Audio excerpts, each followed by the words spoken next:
Hi, Stewart. How are you doing, Marta? Good, how are you? Doing very good. So tell us where you're from. Montreal, Quebec, Canada, the city to the north of New York City. Of New York City. And well, Montreal, yes, that's an amazing place. The people are so nice there. Yeah, lots of good food too, unfortunately. I have to lose weight.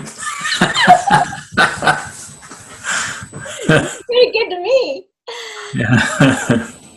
Well, So I've been running. I got a lot of soccer, and they keep me. The soccer teams keep me busy and running, so I'm able to shed the weight in the summer. I got to find something in the winter though.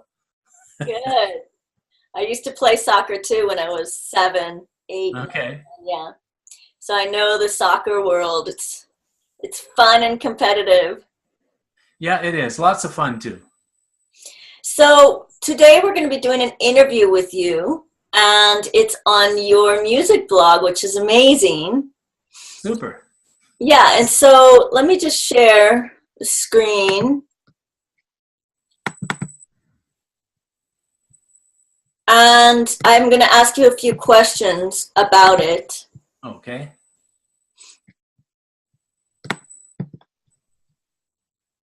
So what is World United Music? Well, World United Music is it's two things. It's an archive of the digital age of music, and it's also an artist promotion website. It's also, but it's centered from a YouTube channel that feeds the blog basically for music. So I've created it out of the need for music, actually. So we're I guess we're picking up all the stuff that you don't hear on the radio. So well, some of it you might hear on the radio, but it's really about independent artists, signed and unsigned. So it kind of takes all of the artists together in one place. I'm really in love with your blog. There's so much content. Yeah, I've being this person who's very organized. For the most part, I've organized there's thousands of songs on it from the year 2000 to the present day, and it's all like I say, it's all the digital stuff, and most of it people haven't really heard.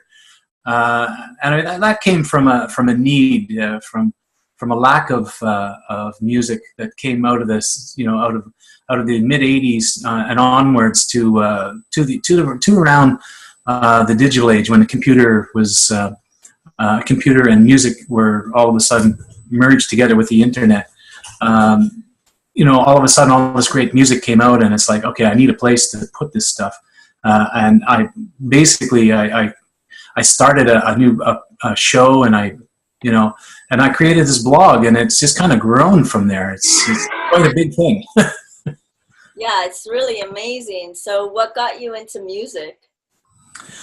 What got me into music? I'd say it was a little record player, suitcase record player around 1963. I was about 3 years old. Belonged to my sister, and both my sister and my brother had records. So back then it was 45, so they're 7-inch vinyl singles. There's a lot of singles, and sock hops used to have that, and used these singles back then. And I enjoyed music, so I heard a song, and I watched them playing how they used it, and then when they went to school, I sort of did the same thing. I figured out how to use it, and I played the records, and it was like, wow, this is amazing, and so that's what kind of got me into music a long time ago. It was the the euphoria that I experienced with music. It was amazing. It's just like, wow, and I've never looked back. So is that your memory? That's one of them. Yeah, that's I mean, you know, I find that some of the songs that I listen to, you know, "Don't Be Cruel" by Elvis Presley and Booker T and the MGs, "Green Onions," those kind of really resonated with me. And later on, of course, you know, around 64, 65, the singles from the Beatles, my brother started to pick up those, and it was like, wow, that was amazing. It was like the Beatles took on this tone, this euphoric. I felt euphoric, you know, when I was listening to them and singing all this. You know, they take this song to to a point you didn't think it was going to go any higher, and then it got higher, and then they came down and they went back up, and it was like, wow, I was hooked. I was hooked on music from that point. I mean, the Beatles were really something. They were my first measuring stick, if you want to call it, for music. Everything else had to measure up to it. Right. I think my first influence was Elvis. Elvis? Okay. And then, yeah, I guess that's part of one of one of the influences of mine. Like I say, "Don't Be Cruel" was one of them. There's a couple others, but that one was certainly a good one. Great, so great. So, were you influenced by the old records or the tapes? And which ones, as far as Yeah. more? Yeah, well, that's it. I mean, the 45s were the first ones, but I did have other. There were others. Like my parents also had one of those record players, and I used to play their stuff as well. I mean, because I this music thing was really something. It's like, wow, I got to have more of this. This is what I need. So I was listening to their records as well. I listened to Burl Ives. I listened to Harry Belafonte. You know, I listened to all this stuff that they had, and I'd go to go to an aunt's place, an aunt and uncle's place, and they had this old 78s, these old 78 records, and I'd listen to that. And a lot of it was classic, and I picked out the classic songs I liked, and it was like, you know, music was that for me. That was it. I was at a very young age. So 78s and the early singles on those old record players. That's kind of what opened it all up for me. And were you a musician yourself, or are you? I kind of got into it because the music kind of goes through you, and it's an amazing feeling, and you got to express it somehow, you know, and so I picked up a harmonica later on. I'd sing, you know, and as well, and try to do all the harmonies to all the songs and that. And but I picked up the harmonica. I played on stage a couple of times, you know, in my teens and that, and I really enjoyed it. It was a real blast. But it was like this euphoric feeling, you know, after you perform, and it's like I couldn't take it. It was too much. It's like, you know, it's like I think if I did, I would have gone crazy. I would have gone wild. Of course, people back then who knew me would probably say, "Yeah, you were already wild. You didn't." Yeah, I would have been wild there, I think. But yeah. Yeah. So performing live really is it really is a high. It is. There's a, you know, but I guess, you know, in a way, I kind of got that earlier on, anyways, because I was a DJ. As well, and I got that because you're playing to an audience, and I got that high from being a DJ. And I like that better because you're kind of in the background. You're not so much in the foreground. And I was kind of a little bit shy about being in the spotlight. I think that's part of that euphoric feeling, you know. When people are clapping and saying "Yay!" you know, it's like. So what made you start your blog? That's a good question. I guess I got to talk a little bit of history first in music because it really leads into why I started it. Because back in the 60s, we had a lot of music, and into the 70s, and it was just amazing. And it started, and I think I'd say, you know, for music, there was a peak. The vinyl era had a peak, and it was around 1975, 76. and all of a sudden things started to go down, and there wasn't as many artists, and genres started to disappear. You know, and I'd say that really the 80s, when the 80s kind of hit, we were missing progressive rock. It changed. Some of the progressive rock, I guess they put pop into it. It all of a sudden became a pop industry, and so a lot of the music kind of disappeared. And then when they changed to the CD technology, it kind of left out all of the vinyl era. And it's like, okay, well, now we have CDs and that's it. You're not getting anything else. And it was a collusion of all kinds of things. But at the time, I think it was six labels. But anyways, that's all in a nutshell. We lost all the old music. And to me, that was like sacrilegious. I needed the music. They needed the music from back then. So as we went on to the 80s, through the 80s, the later part of the 80s and into the 90s, we started to lose more and more, and there wasn't as much music out there, and it had changed. There wasn't as much, and it's just like, no, I'm missing something. I felt music starved. And then along came the internet, and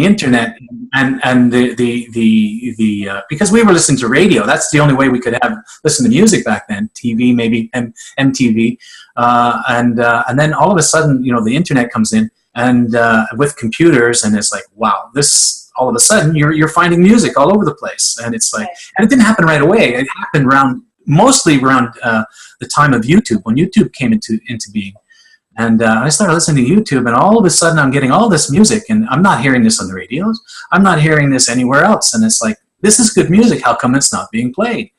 And so I decided, you know what, I'm gonna share this, and I started sharing on my YouTube channel. And it kind of grew into the minstrel show, which was like a little radio show. And as far as you know, that went, it took me for about 2.5 years, I guess, sharing, and it grew. And we had 2-song interviews, and well, not interviews, but a 2-song spotlight. And it grew into a 45-minute show, and then a 90-minute show, and you know. The whole thing kind of just morphed into what it is today, and it's like an archive and a place to promote what I'm finding. So that's kind of like the you know, the reason why I really did it was because people weren't hearing this stuff, I felt, and it's like, because it wasn't on YouTube and it wasn't anywhere else that I could find. So, you know, I had to do something. So I created World United Music. Right. So then, who is your favorite band? My favorite band, or the old bands, I would have to say, well, the Beatles for sure. They started me off, and they were the first measuring stick. And then came in the Moody Blues and Cat Stevens. You know, I listened to groups like Genesis, Supertramp.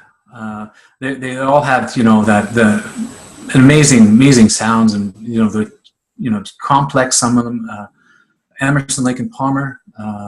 There's so many. I mean, I have a page just of from the 50s, the 50s era, the vinyl era, from the 50s actually through the 90s, including the CD age. So you can actually see you know, how the music industry went. You know, if you look at the 50s, there's like, you know, a couple of there's the music starts, at least anyways, and all the hits that were there were there was a number of them, but there wasn't as many. And then you see them really grow into and expand. Music really expanded in the 60s, and then contracted late in the 70s. So you can see that big you know, peak, and then the dip.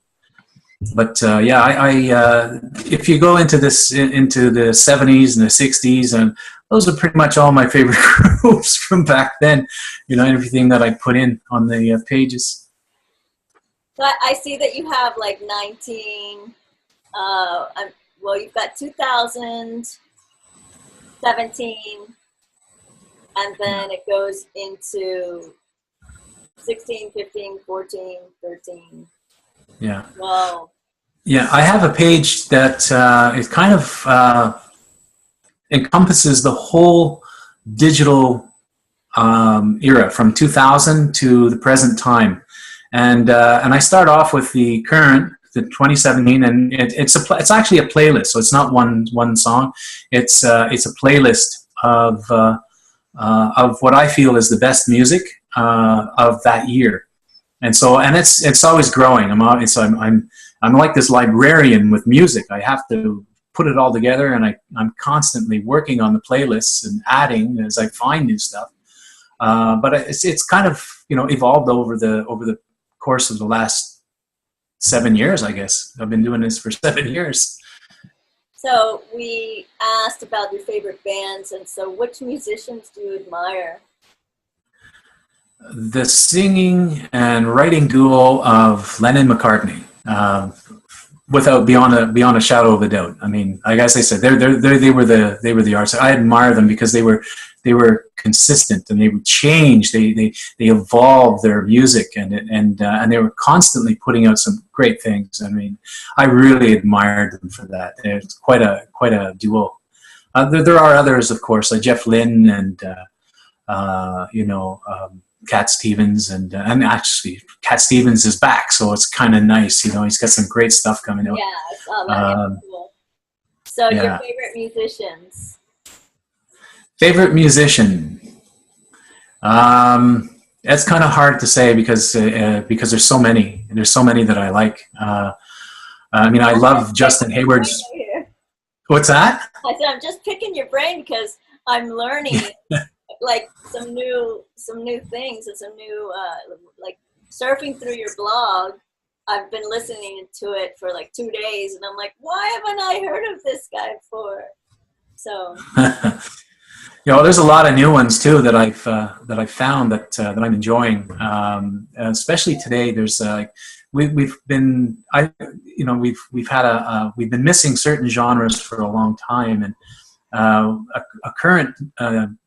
I'd say one of the artists that I really admire right now is Dave Kersner. He's a progressive rock musician. It's a solo project, the Dave Kersner Band, and he came out with an album called New World. And to me, this was just, when I listened to it, it just kind of blew me away. It was like, wow, this is probably the best progressive rock album to come out in 37 years. And it was really that good. And then he came out with something then he did it live. And the live version just kind of knocked me over. It was like, wow, this is really something. So I'm looking forward. He's got a new album coming out, so I'm looking forward to hearing it. It's coming out pretty soon, actually. Yeah. Cool. So never rush the artist. Let them do what they need to do. I'm not like I'm waiting for it, but I'll and so that should be soon, anyways. So what about group CDs? What's that? Groups? Yeah, like groups. Yeah. Okay. Well, current or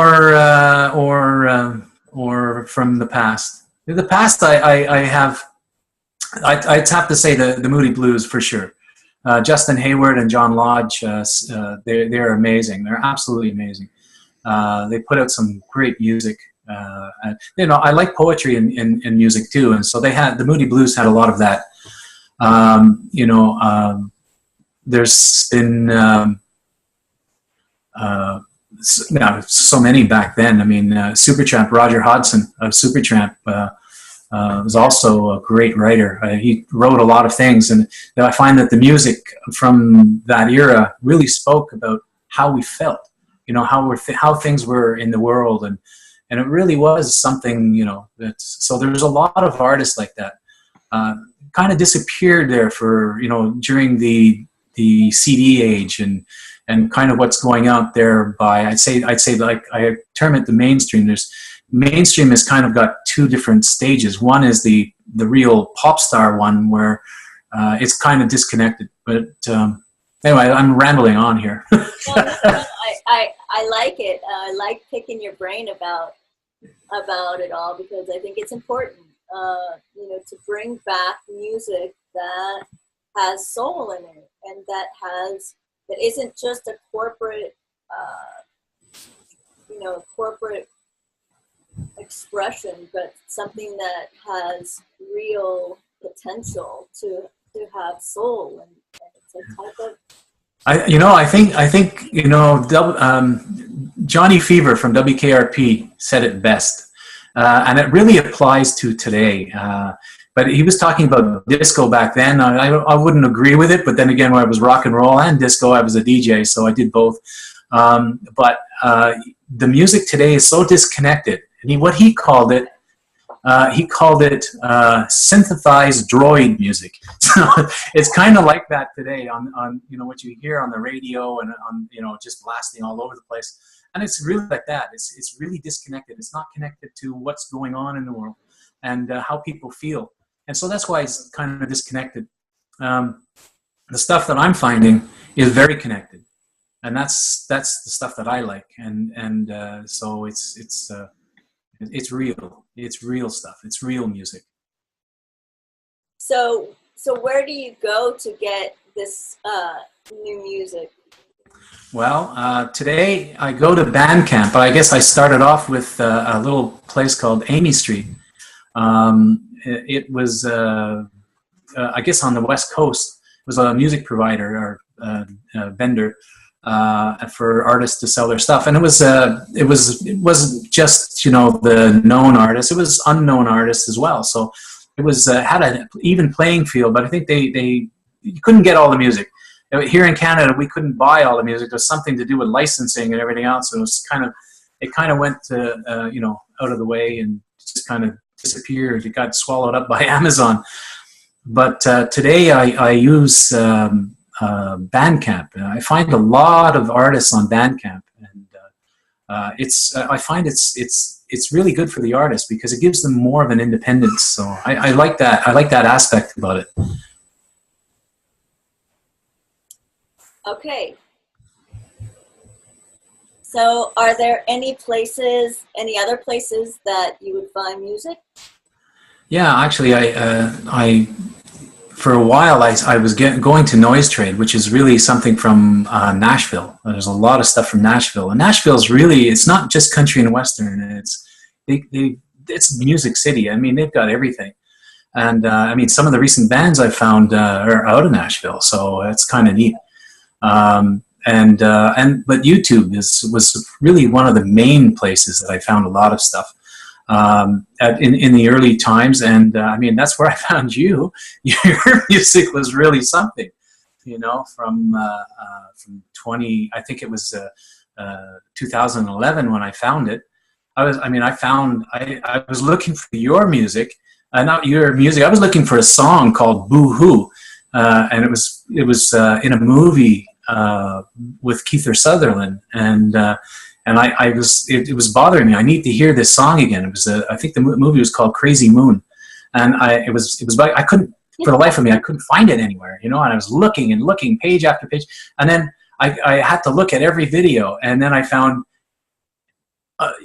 you with doing the song Boo Hoo. I'll check this one out, and I liked it, and I said, well, I got to check this out. And I found songs that you had made, and it was like, wow, I kind of knocked my socks off. This specifically, the one song is called Open, and that just kind of really just like, wow, it was amazing. So, that's kind of where I found you, just looking for a song, and I found you there. So YouTube's been a really great place to find a lot of music. Cool, and here we are talking. Yeah, isn't that amazing? Yeah, social media. Yeah. So, another question is that what can help you make your project more successful? I guess it needs that the old what you would call word of mouth. I think that's the best way of getting it out. When people see, how things go. I think I understood your question is that what would help me, or was that the question? Is there anything that you could do to make the music project more successful? Okay, I guess it really needs. It does need it needs to be heard by people. Basically, it's that's the thing about the internet is it's great, but we don't have mass communication anymore like we used to.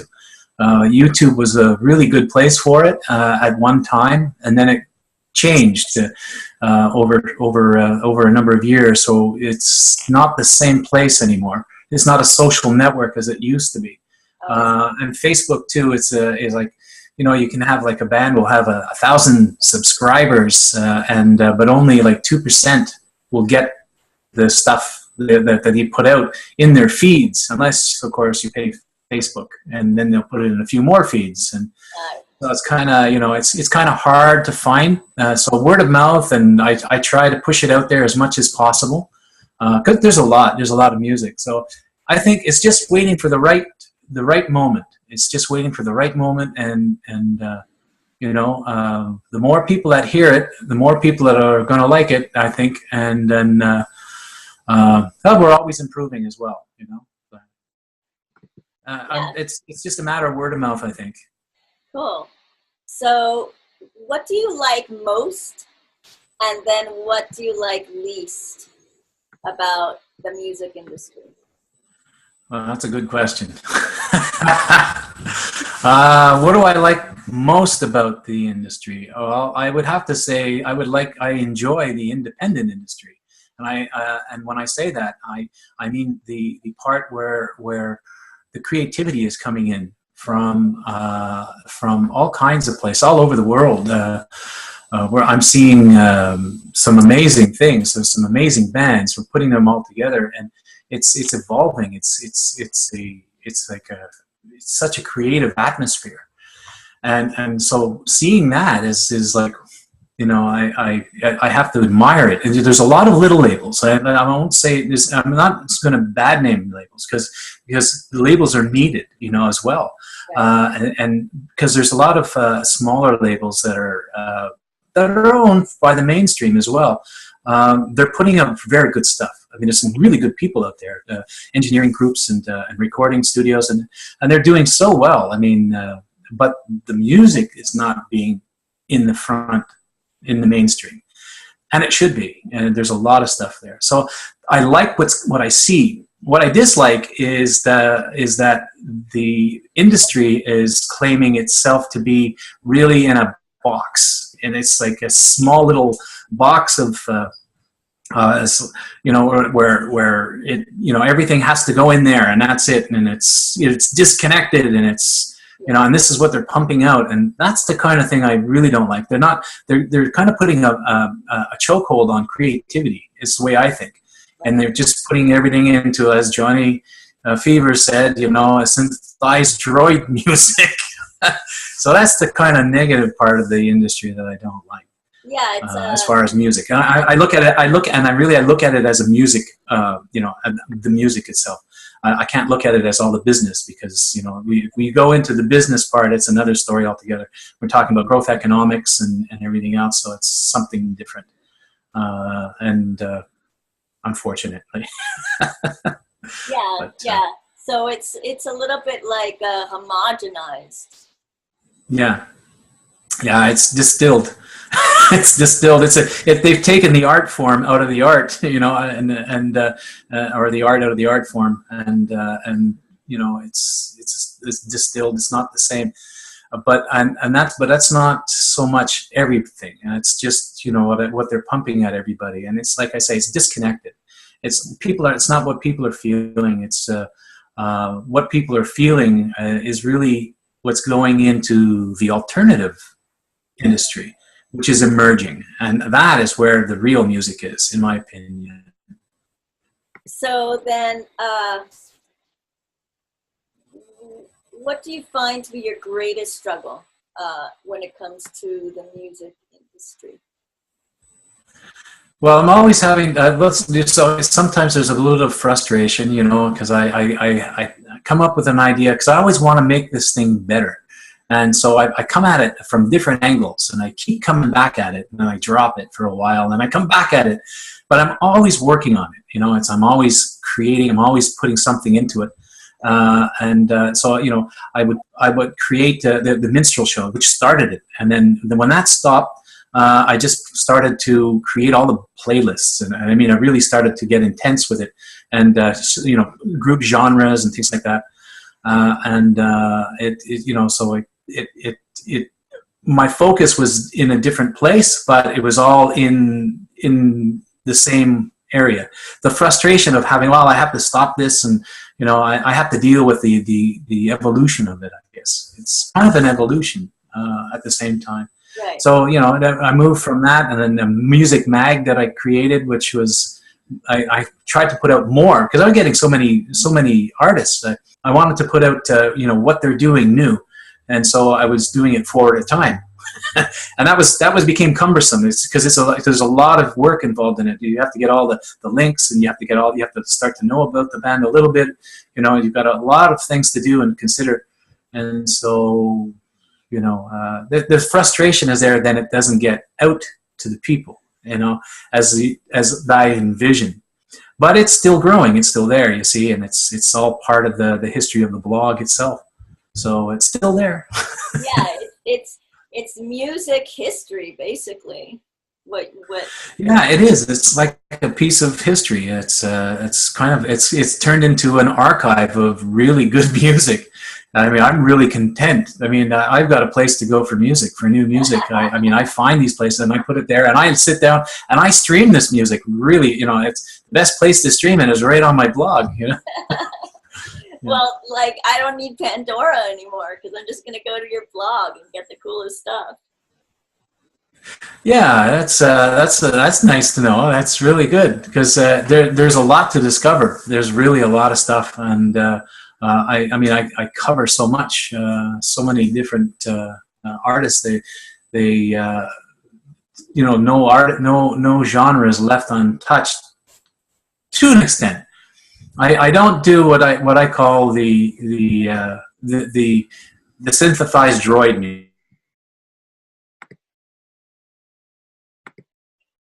So, who do you consider your greatest influences? Greatest influences in my life or in music, in what I'm doing. You know what? I guess it really would come down to my father because he taught me how to analyze and think critically, and so I learned from him, and everything I've done in my life has really come from that.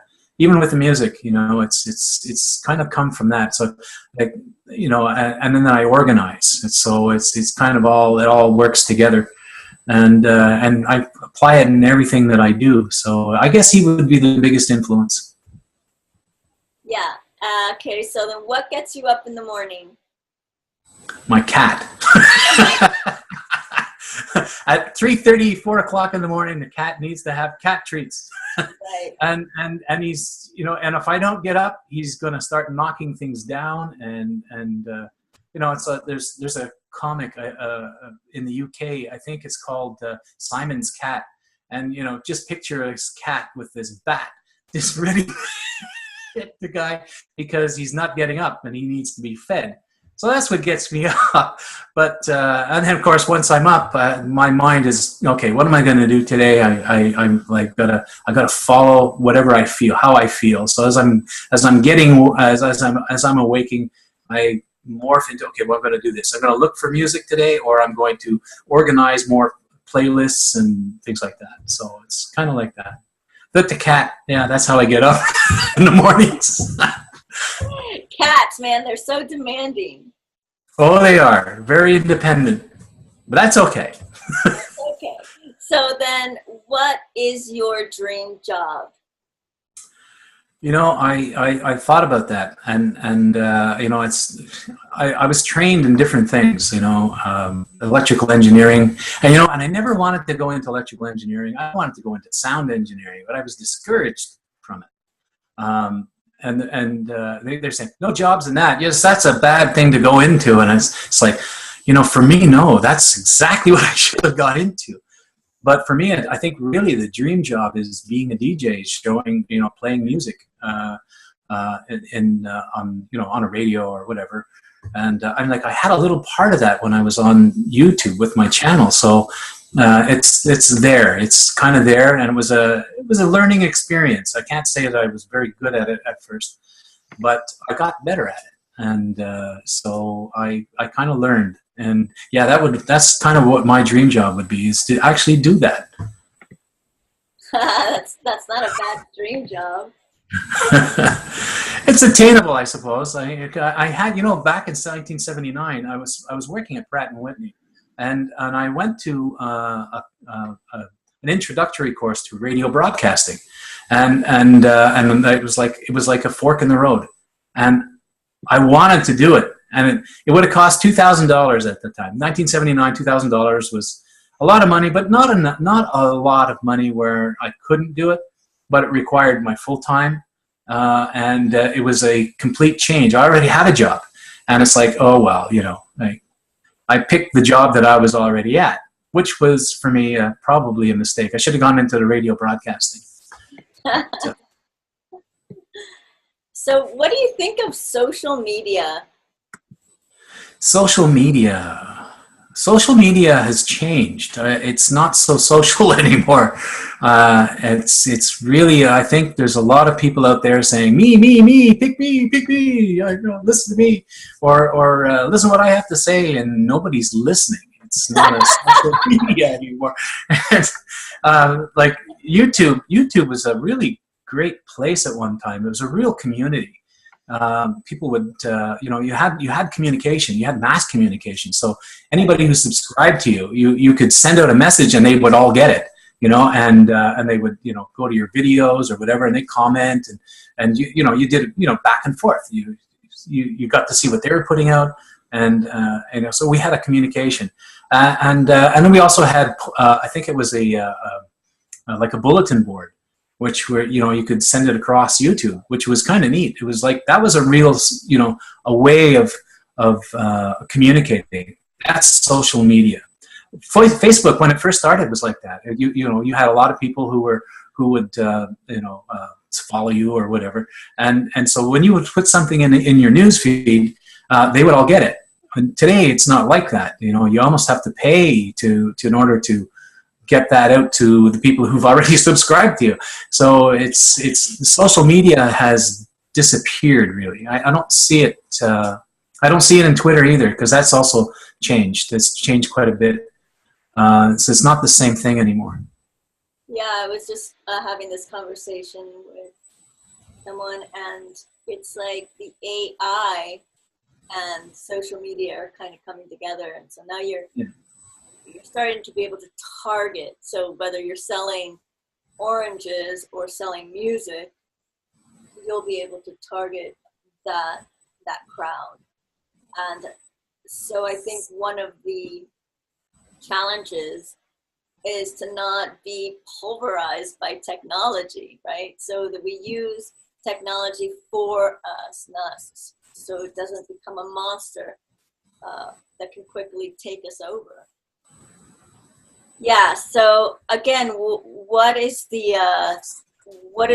your thoughts on the social media? You said that YouTube used to be a platform where you could communicate with your followers. It was more of a social media, and that went away.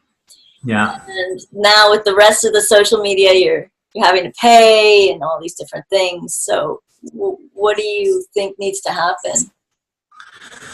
Well, I envision, I wish we would have a new social media network that would come up where it would be, if we did something, let's just say for music, because everybody would gravitate to music, where you have a combination of like YouTube and Facebook and Twitter, because you can just kind of text and things like that. It's like in the news feed.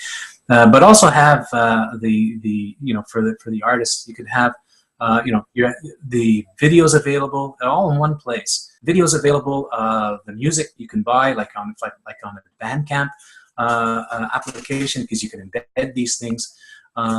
You can and contact with your fans and not have to pay to contact them. When you have a fan base, you want to be able to talk to your fans. That's what the whole point is of the social media, basically. So if we could have something like that, that would be great. I think that's really what we need. You need to have communication. Communication has been cut off in all the social medias, as it were. So we need a new one, which, and I think in the music, if we got all the musicians, let's say, even the big ones, just to back it, and it would belong to all of them. It wouldn't belong to any one specific person. It would belong to all of them. That would be a great way to do things, and that's how you get everything off the ground, and bring the music out. And then everybody would come, And I, like I say, it's really right now. It's like there's a tsunami of music coming out, and like never before. And a person like myself, like back in the '90s, who was music starved right through to 2005. I mean, and I needed music. You need music, new music, good new music for memories. That's such an important thing, and I find that I get that now, and so it's for me, it's like it's really important. I wish that would happen. We would have this social network where we could have all just the musicians and the big guys putting in and doing it. I hear a lot of them saying that, well, it's all gone. So then what we're talking about again is the social media platforms. What do you think we can do to make it work better for us so that we're not slaves to it?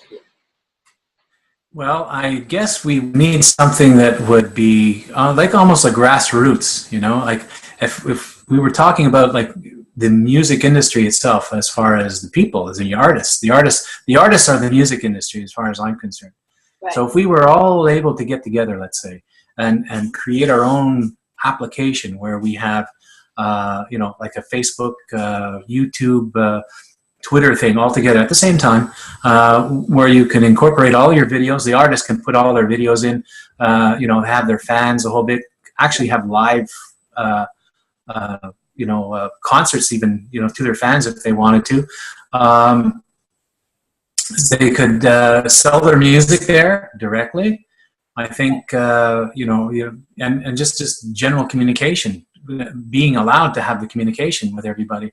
I think that would really solve a lot of problems. I think really it would really give what we were looking for as far as a social media and also a place for the new music industry, which is emerging from the death of the old one, as it were. It's always evolving. Everything's evolving. So. Right. It's like the gentrification of social media versus the gentrification of social media. How do you? It starts with the artist and it's cool, or it starts with the young kids, and then it gets overtaken by the corporations. So how? Well, that's the problem. That's of the last ones is that they sold out. But if you had a platform where you had a whole bunch of artists, let's say, go in on a project, and you sit down and you plan this thing out, it would really be in the hands of the artists. So it really wouldn't be in the corporation's hands. You could include the corporations by, say, running ads, banners and stuff like that. It's not a problem. If you want to do something like that for ad revenues, I don't think that would be a problem. But I think when it's owned by one person or two people or whatever, that's where the problems come in. That's when the corporations end up taking it over. It needs to belong to the artists. I think that's really what we need to do. I think that's what they tried to do. Steve Jobs was very much interested in providing tools for the artist. Okay, yeah. So maybe you can elaborate on that. So just what do you mean by that? That's a good question. That's a good. What did he do actually? Let's just kind of. Well, reading his autobiography, he was interested in thinking outside the box. Okay. Doing things revolutionary and then just the birth of the computer and the internet was enough. Yeah, that's just. Yeah. Well, yeah, exactly. I mean, I wasn't thinking that way, but okay. But yeah, no, you're right. Yeah, absolutely. I mean, that's thinking outside the box is really the only way to go with this. And it's really, I think it's really a simple solution. It's just a matter of doing it. That's really what it comes down to. It's just doing things and making it happen. Right. So what trends do you see emerging in the music industry? If I look at music in a whole, there's a kind of several trends. One of them is like, if we look back in history, we look back to the 50s and 60s. There was an era, especially the early 60s, late 50s, early 60s. It was an era of singles, a lot of singles sold. And then, later on and this is my perception. I could be wrong, but it's my perception. Later in the 60s and into the 70s, it was albums. So there was they're bigger. There's more involved. It wasn't just 57 cents or $1. It was more like $5.99 or whatever. So you're getting more money. So the growth was there for the corporations. And then we went to the CDs, and then everything kind of just went down. Now we're in the age of the computer with the MP3, and what I see emerging, especially with all the tsunami of musicians out there and bands, is I see singles again. I see lots of them, and that's kind of what I do on the blog. Is I pick out all the good, because I'm a DJ. I pick out all the good stuff that I would put on a show, or I would have heard on a show. Let's say I would have thought, so what I see is a lot of singles. I think that's where. If artists and labels want to get together, that's where they should get together. That's the point. They don't have to make a long contract, but promotion on a song. I mean, that's to me. That's the way to go. I mean, maybe I'm looking at this short-sightedly, but I look at it as kind of like a trend. As things go, that's the way I see it. Right. Then there's music trends itself, the different types of genres that are coming back, which I see like progressive rock and folk rock that are coming back like gangbusters. But one that's really a worldwide phenomenon is this psychedelic. It's like out of the 60s, but it's like cleaned up, in a large sense. And it's everywhere. It's in Japan. It's in Argentina. It's throughout Europe, North America, of course, Australia. It's everywhere, and it's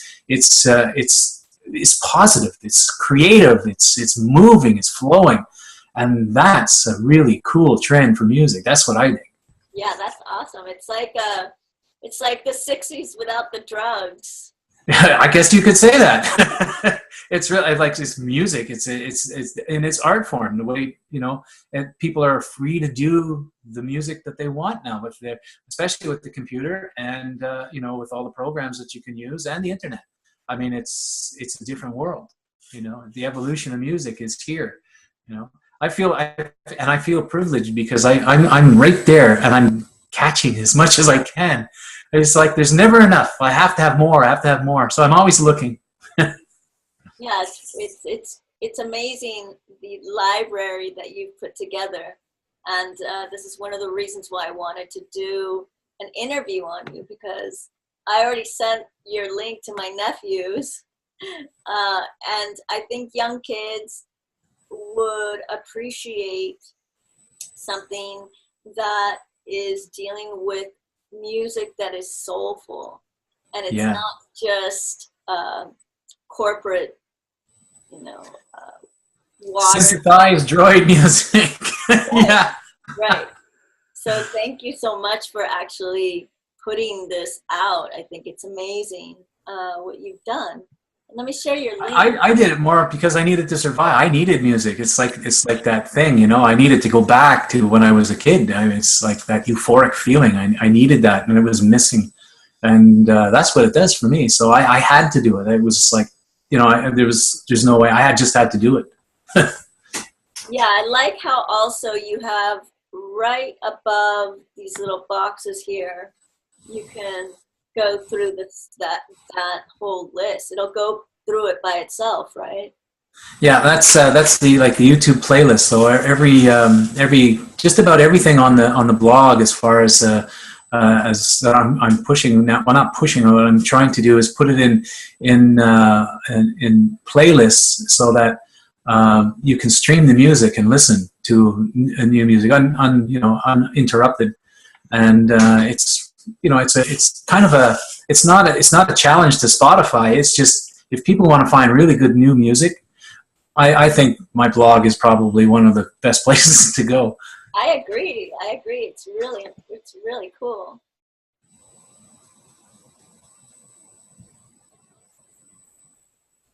Great. Yeah. So then, in order for people to go to your site, they go to World United Music, which is Blogspot.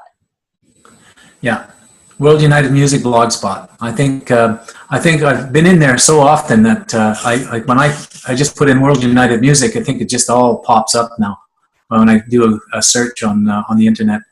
But yeah, World United Music Blogspot, and there's pages there. It opens up really well for computers and laptops. I think phones, what I'm trying to do now is I'm trying to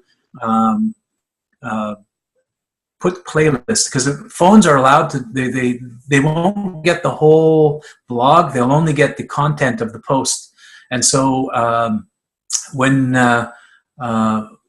if there's all the content that I have afterwards with all these playlists that are at the bottom, underneath they don't get that, and they don't get all the stuff that's on the side. So that's with the phone. But what I'm doing now is on each post that I'm going to be making, there's going to be playlists, so there's always something to listen to and stream. And let's see, so you also have Facebook. And then you have YouTube. Yeah, YouTube is the main hub for all of the music. That's the central heart of all of the blog itself, because it's all contained there, playlists and all, and it just kind of feeds the blog itself. And I shape the blog. The blog is more like when I make a post, it's I grab all the information I've already created on the YouTube channel itself. Right. And then you also have the SoundCloud. Yeah, people can reach me if they want. There's a lot of different places. SoundCloud's one. If they want to, send me a direct message to have a listen to their stuff, because I'm always open. And Bandcamp as well. Twitter. I'm kind of new with Twitter. I've been in and out, and I've been on there since 2010, but not like most people. I spend a lot of time on YouTube working on the blog, and then I do spend time on Facebook as well, where I in one of the groups I try to showcase the music as I get it, some of the new songs. But you can reach me anywhere there. Cool.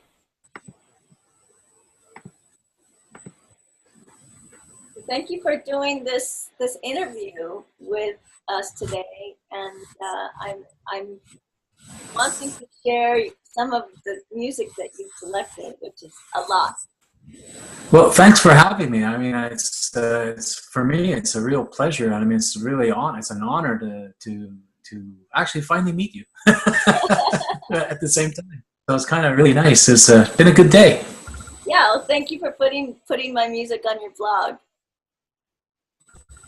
Oh, your stuff's great. I'm looking forward to what have you got coming next. That's what I'd like to know. Oh man, I'm always thinking about another album. I just have to get to it. Well, that's okay. Take your time. Don't rush it. Just make it yours. Thank you. I will. Okay, let's talk soon. Okay. Thanks for having me again. Bye. Bye-bye.